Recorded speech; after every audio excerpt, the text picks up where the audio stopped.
Hi folks, I'm so glad to have some progress to show. It's way cleaner, or at least a whole lot less yucky dirty.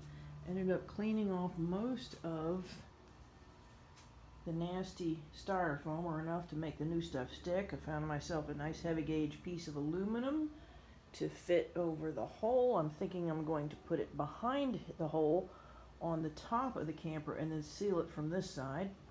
And I also took a flashlight, and everywhere there's a blue piece of tape is a hole. I figured that's probably the best way to find the leaks, is light will show through any little teeny little hole here. And there's quite a few of them to have to patch. And we're going to do that before.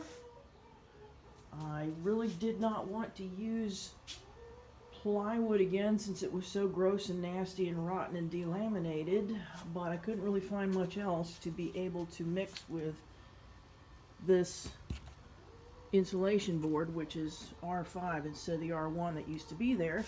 But then I also have some super heavy duty, thank you Ruthie for jumping in with that little clucking bird sound. Anyhow,